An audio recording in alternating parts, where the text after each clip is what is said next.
आज हम सॉल्व करेंगे एक numerical problem based on equilibrium constants. इस क्वेश्चन में दो इक्वेशंस दी हुई है।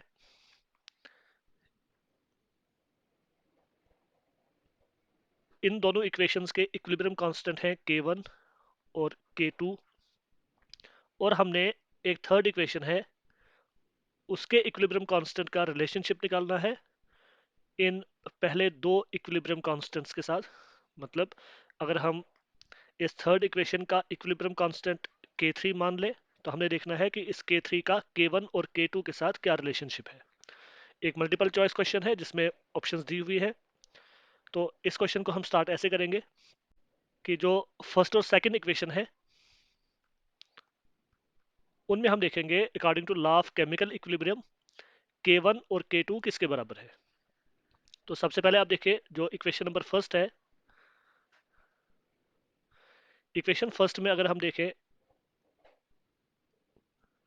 k1 इज इक्वल टू, जैसा आप जानते हैं, it is the product of molar concentrations of the products divided by product of molar concentrations of the reactants each raise to power its stoichiometric coefficient. तो इस हिसाब से जो इक्वेशन फर्स्ट है, इक्वेशन फर्स्ट पर हम ये लॉ अप्लाई करेंगे तो k1 मिलेगा हमें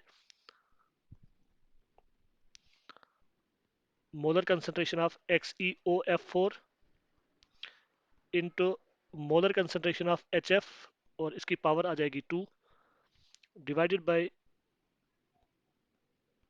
molar concentration of XeF6 into molar concentration of water. या गया k1। इसी तरह से इक्वेशन नंबर 2 पर जब हम law of chemical equilibrium apply करेंगे तो हमें k2 मिल जाएगा। k2 is equal to molar concentration of XeOF4 into concentration of XeO3F2 divided by concentration of XeO4 into concentration of XeF6। अब हम अप्लाई करेंगे law of chemical equilibrium equation number 3 के ऊपर और देखेंगे k3 किसके बराबर आएगा। So k3 is equal to molar concentration of XeO3F2 into molar concentration of water divided by molar concentration of XeO4 into molar concentration of HF raised to power 2। अब हमने देखना है relationship between K3 and K1 and K2। अब हम यहाँ पर कैसे कर सकते हैं ये हम देखेंगे। K3 में जो टर्म्स हैं, K3 के जो इस इक्वेशन के जो राइट हैंड साइड पर जो टर्म्स हैं उन टर्म्स का हम रिलेशन देखेंगे K1 में जो टर्म्स है राइट हैंड साइड पर और जो K2 में टर्म्स है राइट हैंड साइड पर। तो इनके कंपैरिजन में आप देख सकते हैं कि K3 के जो राइट हैंड साइड पर टर्म्स है उसमें एक टर्म है XeO3F2, और यहाँ पर आप देखें K2 के राइट हैंड साइड पर भी XeO3F2 है।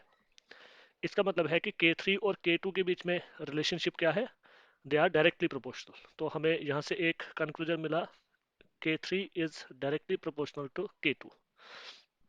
सिमिलरली अगर हम देखें K3 में राइट हैंड साइड पर वाटर की कंसंट्रेशन टर्म है, जबकि K1 के राइट हैंड साइड पर वही वाटर की टर्म जो है वो डिनोमिनेटर में है। K3 वाले टर्म में वो न्यूमरेटर में है और K1 वाली टर्म में वो डिनोमिनेटर में है। इसका मतलब ये बनता है कि K3 और K1 के बीच में इनवर्स रिलेशनशिप है। तो यहाँ से हमें ये पता चलता है कि अगर हम K2 को K1 से डिवाइड करेंगे, K2 को अगर हम K1 से डिवाइड करते हैं तो हमें K3 हासिल हो सकता है। ये हम चेक कर लेते हैं।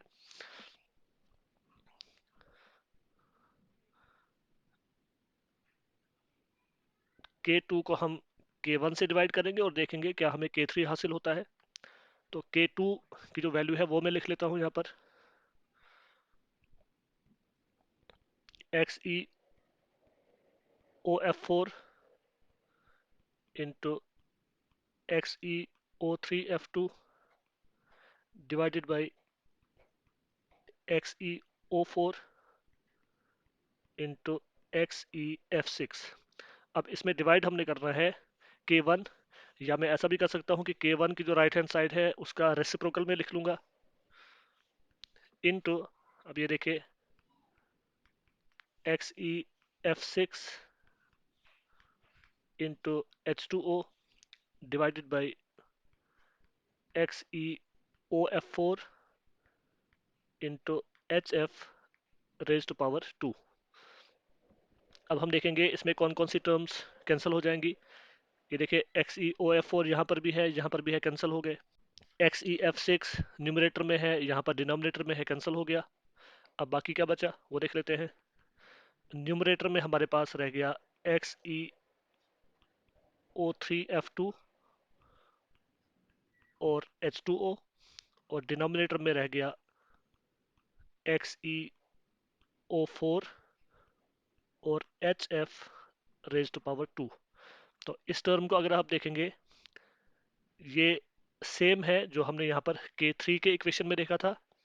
इसका मतलब है it is equal to K3, और इन अदर वर्ड्स हम कहेंगे K2 divided by K1 is equal to K3। तो हमारा आंसर जो आता है वो है K3 is equal to K2 divided by K1।